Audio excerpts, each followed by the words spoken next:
السلام علیکم ورحمۃ اللہ وبرکاتہ۔ ڈاکٹر فیصل اسد حاضر خدمت ہے۔ پیارے دوستوں، معزز سامعین، ہم رمضان کے سلسلے میں خصوصی گفتگو کر رہے ہیں۔ آج جو میں بات آپ کے سامنے رکھ رہا ہوں وہ کئی لوگ مجھ سے سوال میں پوچھ چکے ہیں، کہ جو بار بار میں آپ کے ساتھ شیئر کرتا ہوں کہ جی دین میں کیا صحیح ہے کیا غلط ہے، یہ فیصلہ رہتی دنیا تک اب قرآن کو کرنا ہے۔ یہی منصب ہے اس کتاب کا جو اللہ سبحانہ وتعالی نے خود اس کتاب میں ہی فرمایا ہے۔ میں نے آپ کے سامنے مثال بھی رکھی تھی سورہ بقرہ کی آیت نمبر 213، ہم سب ملاحظہ کر سکتے ہیں کہ اللہ تعالیٰ نے پوری تاریخ کو ایک آیت میں سمو کے دیا ہے کہ ایک ہی امت ہوا کرتی تھی، بنی نوع انسان۔ اس میں آپس کی ضد اور اونا کی وجہ سے اختلافات پیدا شروع ہوئے تو ہم نے کیا کیا، اپنے وعدے کو پورا کر دیا۔ ہم نے آدم علیہ السلام کی تخلیق کے وقت ہی بتا دیا تھا کہ اب ہماری ہدایت وقتاً فوقتاً آتی رہے گی، تم نے اس ہدایت کو ماننا ہے، اور جنہوں نے ہدایت کی اتباع کی، جنہوں نے مانا، وہی فلاح پائیں گے، جنہوں نے اس سے روگردانی کی وہ پھر اپنے انجام سے دوچار ہوں گے۔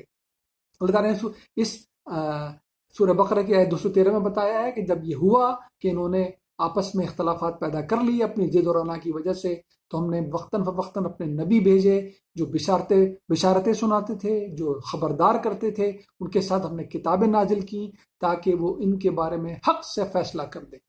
کس چیز میں اختلاف کرتے تھے؟ دین میں۔ کس چیز کے بارے میں فیصلہ کرتے ہیں؟ حق سے دین کے امور کے بارے میں۔ دین ہمیں انجینئرنگ، ڈاکٹری، سائنس، اکنامکس یہ پڑھانے نہیں آتا، یہ ہمارے اپنے اختیاری فیصلے ہیں۔ اگر ان میں سے ہم جس کا بھی انتخاب کریں، آخرت میں ہماری ان کے بارے میں سوال نہیں ہونا۔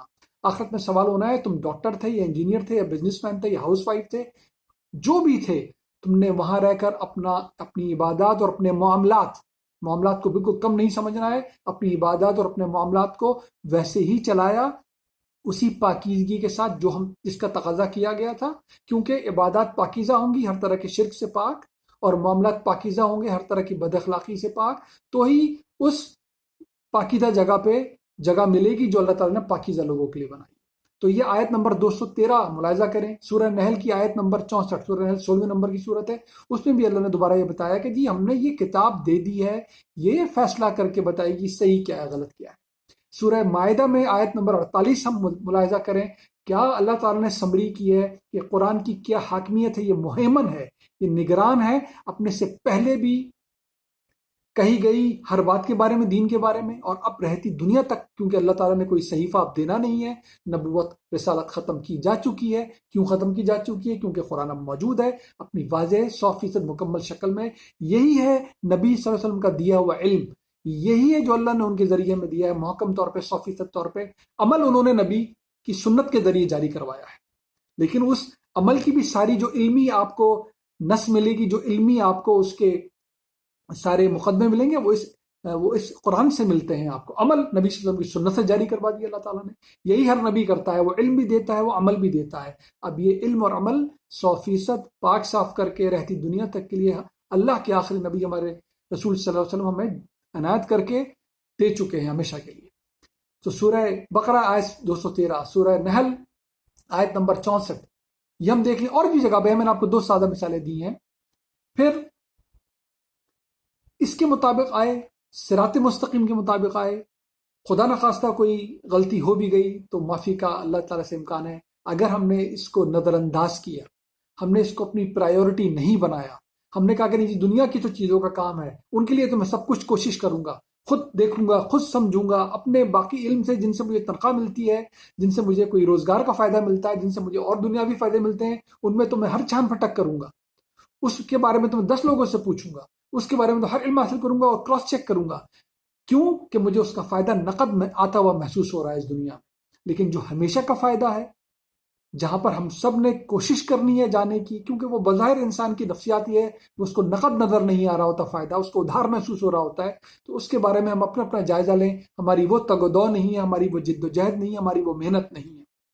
قرآن کی بار بار بات کر رہے ہیں، 90% اس کا میسج عام فہم میسج ہے، سب کو آسانی سے سمجھ میں آتا ہے، کہیں سے بھی پڑھیں گے اس میں آپ کو کوئی زیادہ بڑا فرق بھی محسوس نہیں ہوگا۔ علم کرنے والوں نے جو اس کے تراجم لکھے ہیں، جو تفاسیر لکھی ہیں، تھوڑا سا کوالٹی ٹائم نکالیں، ایک سے زیادہ جگہ سے پڑھ لیں گے، مکمل طور پہ تصویر واضح ہو کے سامنے آ جائے گی۔ اپنے آپ کو اور تعصب سے پاک کر لیں۔ سب مجھ سے پوچھتے ہیں کہ بھئی کیسے قرآن میں تو ترجمے بھی مختلف ہیں اور تفاسیر بھی مختلف ہیں. میں آپ کی خدمت میں عرض کروں ایسا ہے نہیں. جب آپ تھوڑا سا ٹائم اس کے ساتھ لگائیں گے, ذرا سا غور کریں گے, آپ کو پتہ چلے گا ایسا بالکل نہیں ہے. اب زیادہ تر ہمارے جو علم ظاہر علماء ہیں جنہوں نے کام کیا ہے, ان کا مقصد مکمل صدق دل سے محنت کرنا تھا, صحیح بات سمجھنا تھا, صحیح بات ہمیں سمجھانا تھا. کہیں کہیں انسان کا کام ہے, اس میں یہ بھول چک بھی ہوتی ہے, کہیں کہیں انسان مکمل طور پہ بات سمجھ میں نہیں پاتا. اللہ نے دوسرے صاحب علم بھی رکھے ہوئے ہیں. یہی طریقہ ہوتا ہے کچھ بھی سمجھنے کا, آپ ہمیشہ کراس ریفرنس کرتے ہیں, کراس ریڈنگ کرتے ہیں. کسی بھی علم میں, کسی بھی علم کو صحیح معنوں میں حاصل کرنے کے لیے ایک سے زیادہ جگہ اس کو پڑھنا پڑتا ہے. کیا کرنا پڑتا ہے؟ تعصب کو پیچھے چھوڑنا پڑتا ہے. میں آج آپ سے جو بات کرنا چاہ رہا ہوں, کیسے ہم حاصل کریں قرآن تک پہنچنے کا سب سے بہترین آسان راستہ کیا ہے؟ پہلے تو اپنی نیت بنا لیں کہ میں نے اللہ کو راضی کرنا ہے. میری جواب دہی اللہ کے سامنے ہونی ہے, یہ بات ہمیں سمجھ میں آنی چاہیے. میری جواب دہی کسی اور انسان کے سامنے نہیں ہونی ہے, نمبر 1.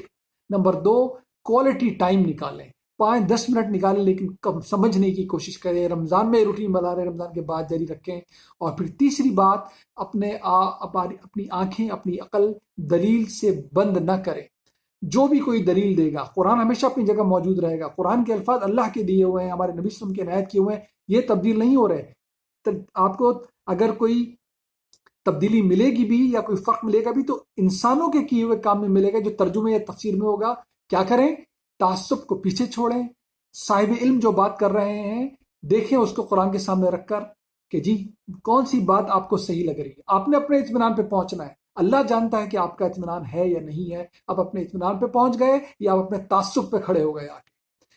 جب اگر آپ تعصب پہ کھڑے ہو کر صحیح بات نہیں مان رہے تو پھر آپ جانے اور اللہ جانے آپ کو جواب دہی کرنی پڑے گی. لیکن اگر آپ اپنے اطمینان پہ پہنچے ہوئے ہیں, آپ کو لگتا ہے جو آپ سمجھ رہے ہیں وہی ٹھیک ہے, قرآن اس کی گواہی بھی پیش کر رہا ہے, پھر خدا نہ خواستہ غلطی کھا بھی گئے تو اللہ کے سامنے کہہ سکیں گے اللہ میں نے تعصب کی وجہ سے غلطی نہیں کھائی, میں پورے اخلاص پہ تھا, میں نے کوشش کی, مجھے یہی سمجھ میں آیا تھا, میں نے اپنے علم کو اسی بنیاد پہ کھڑا کیا, میں نے اپنے اعمال کو ایسے ہی استوار کیا جو میں اپنے اطمینان پہ سمجھ رہا تھا.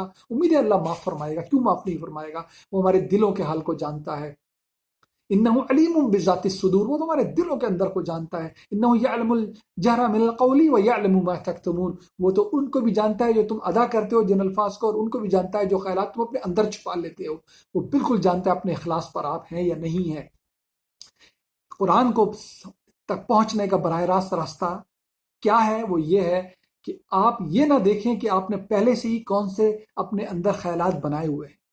اگر آپ اپنے خیالات لے کر اپنے کسی رنگ کی اینک کو لگا کر قرآن میں جائیں گے تو آپ کو قرآن میں پھر وہی رنگ نظر آنا شروع ہو جائے گا کہ میں نے تو پہلے یہ سوچا ہوا ہے, مجھے کوئی اس میں سے ملتے جلتے الفاظ تلاش کرنے ہیں یا ملتی جلتی آیات تلاش کرنی ہے جو اس کے سباق اور سیاق سے بالکل ہٹ کر ہی کیوں نہ ہو, میں وہ لے لوں گا اور کہوں گا دیکھا میں صحیح کہہ رہا تھا, میں صحیح سوچ رہا تھا. قرآن میں داخل ہوں تو دروازے کے باہر اپنے تعصبات کو, اپنے پیچھے سے سیکھے ہوئے علم کو ایک طرف رکھیے اور قرآن میں داخل ہو کے دیکھیں قرآن خود کیا کہہ رہا ہے.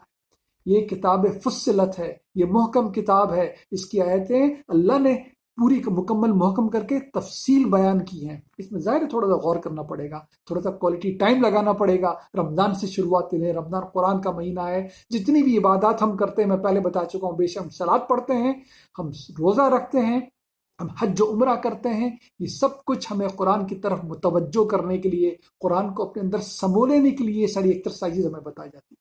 یہ ٹریننگ پروگرام ہمیں کروایا جاتا ہے دن میں 5 مرتبہ قرآن کی طرف متوجہ ہو جاؤ. مہینے میں 1 مرتبہ کیا شاندار ٹریننگ ہم کرتے ہیں روزہ رکھ کر کہ دیکھو اندیکھے پر ایمان اس کا نام ہے. کوئی نہیں دیکھ رہا, کھا پی پھر بھی نہیں رہے کیونکہ اللہ دیکھ رہا ہے. قرآن کی طرف متوجہ ہو جاؤ, حج و عمرہ کر کے قرآن کی طرف متوجہ ہو جاؤ. قرآن پھر 2 چیزیں دے دے گا, وہ علم کو بھی پاک کر دے گا, ہر شرک سے, عبادت صرف اللہ کے لیے خاص کر دے گا, توحید کو مکمل کر دے گا, اور یہ بتا دے گا کہ تمہارا اخلاق کیسا ہونا چاہیے. وہ ہماری عبادات کو بھی ٹھیک کرے گا قرآن, اور ہمارے معاملات کو بھی اتنی ہی توجہ دے کے, بلکہ زیادہ توجہ دے کے ان کو بھی ٹھیک کرے گا. عمل کیسے ہوگا؟ سنت تو ویسی جاری و ساری ہے, پوری امت سنت کی ادائیگی میں لگی ہوئی ہے. وہ تو بچے بھی بڑوں کو دیکھ کے سیکھ لیتے ہیں. عمل تو اتنا آسان ہے اس دین کا. علم اس کتاب کا دیکھیں, ذہن میں رکھیں, میں بار بار میرے اپنے دوستوں سے کہتا ہوں, عمل کی غلطی نہیں ہوتی, علم کی غلطی ہوتی ہے. جب علم صحیح جگہ سے لیا نہ جائے یا علم کو صحیح سمجھا نہ جائے تو وہ پھر یا تو اس میں ظاہر ہوتا ہے کہ عمل سرے سے موجود نہ ہو یا پھر غلط عمل موجود ہو. تو علم کو ٹھیک کرنا ہے ہمیں, اپنی بنیاد کو ٹھیک کرنا ہے ہمیں. اسی میں ہماری اس دنیا میں بھی بھلائی ہے اور آخرت میں بھی بھلائی ہے، اسی میں ہماری اپنی بھی بھلائی ہے اور ہماری آگے والی نسلوں کے لیے بھی بھلائی ہے۔ میرے پیارے دوستوں، میرے سب سننے والوں سے میں درخواست کرتا ہوں، عام طور پہ ہم یہ سوچتے ہیں کہ ہمارے بعد ہمارے بچوں کا کیا ہوگا، ہمیں یہ بھی سوچنا ہے کہ ہمارے بچوں کو بھی پلٹ کے اللہ کے پاس جانا ہے۔ ہمارے بعد ان کا کیا ہوگا، اس کی تو ہمیں سب کو ذمہ داری پوری کرنی چاہیے۔ ہمارے بچوں کے بعد ان کا کیا ہوگا، جب وہ اللہ کے پاس پلٹ کے جائیں گے تو ان کا کیا بنے گا، یہ بھی ہماری ذمہ داری ہے، یہ بھی ہماری ذمہ داری، اس کو بھی ہم نے پورا کرنا ہے۔ یہ ذمہ داری اسی وقت پوری ہوگی جب آپ خود کتاب سے وابستہ ہوں، یہ کتاب ہمارے علم میں آئے، یہ کتاب ہمارے عمل میں آئے، اور یہی پھر اگلی نسل تک ہم منتقل کرنے کی کوشش کریں۔ یہی وہ بہترین کوشش ہے جو ہم پورے اخلاص سے کر سکتے ہیں، آگے اللہ اس کا نتیجہ نکالنے والا ہے۔ اللہ تعالیٰ فرماتے ہیں کہ اس کتاب میں ہر طرح کی مثال دے دی ہے، اور اللہ قادر ہے وہ جو چاہے مثال دے۔ سورہ بقرہ میں اللہ کہتے ہیں ان اللہ لا یستحی، اللہ کو اس بات سے کوئی عار نہیں ہے، وہ بالکل یہ مائنڈ نہیں کرتا، این یضرب مثلا ما بعوضۃ فما فوقها، وہ ایک مچھر کی مثال دے یا اس سے بڑی کوئی مثال دے۔ فاما الذین آمنوا، جو ایمان رکھتے ہیں، فیعلمون انہ الحق من ربہم، کہ یہ بالکل حق بات، حق مثال دی جا رہی ہے ہمارے رب کی طرف سے۔ واما الذین کفروا فیقولون ماذا اراد اللہ بہذا مثلا، جو انکار کرنے والے ہیں کہتے ہیں اس مثال سے اللہ کیا ثابت کرنا چاہتا، جو بھی مثال اللہ نے قرآن میں دی ہے۔ اللہ تعالیٰ فرماتے ہیں یدل بہ کثیرا ویہدی بہ کثیرا، ہم اس قرآن کے ذریعے، اس کی آیات کے ذریعے، ان مثالوں کے ذریعے ہم بہت سو کو بھٹکاتے بھی ہیں اور بہت سو کو ہدایت بھی جاری کرتے ہیں۔ وما یدل بہ الا الفاسقین، لیکن بھٹکتے اس سے صرف وہی ہیں جو کہ روح گردانے والی کرنے والے ہوتے ہیں، جو پہلے سے ہی اپنے اندر کوئی کھوٹ رکھے ہوا ہے، جو سرے اطاعت کو خم نہیں کر رہے اس ہدایت کے سامنے، جان رہے ہیں کہ یہ اللہ کا دیا ہوا کلام ہے، جان رہے ہیں کہ اس کے نبی صلی اللہ علیہ وسلم نے اگر 100% محفوظ طریقے سے کوئی چیز جاری کی ہے علم کے معاملے میں تو یہ اللہ کی کتاب جاری کی ہے، سمجھ میں آ رہا ہے 90% کتاب سے آ رہا ہے تو عام فہم کتاب ہے، سادہ توحید، سادہ ہدایت اور سادہ بارے میں سارے طریقے آخر روز آخرت کے بارے میں بتاتی ہے، پھر بھی روح گردانی کر رہے ہیں، تو پھر کیا کیا جا سکتا ہے؟ اگر اپنی خواہشات کی پیروی کریں گے، اپنی خواہشات کی اینک چڑھا کے قرآن میں داخل ہوں گے تو اس کتاب کو بھٹکانے کے لیے بھی استعمال کیا جا سکتا ہے۔ پھر اس میں سے کچھ الفاظ نکالیں گے، کچھ آیت نکالیں گے اور جو دل چاہے سمجھیں گے، جو دل چاہے کریں گے، لیکن اس کی بارگاہ میں حاضر ہو کر سر تسلیم کو خم کرنا ہے، یا اللہ تیری مہربانی، ہم نے تجھ سے صراط مستقیم کی دعا کی، تو نے عنایت فرما دی، نبی صلی اللہ علیہ وسلم آخری رہتی دنیا تک کے لیے کتاب ہمیں عنایت کر گئے، اس سے وابستہ ہو جائیں، ہر تعصب کو پیچھے چھوڑیے، کوالٹی ٹائم نکالیے، رمضان سے شروعات لیے کر لیں اور آگے اس روٹین کو جاری رکھیں۔ اللہ تعالیٰ ہمیں تعصب سے بارہ کو اس کتاب سے وابستہ ہونے کی توفیق عطا فرمائے، ہم اس کے لیے کوالٹی ٹائم نکال سکیں، اپنی بھی حفاظت کر سکیں اور اپنی آنے والی نسلوں کی حفاظت بھی کر سکیں۔ اپنی دعاؤں میں مجھے یاد رکھیے۔ السلام علیکم ورحمۃ اللہ وبرکاتہ۔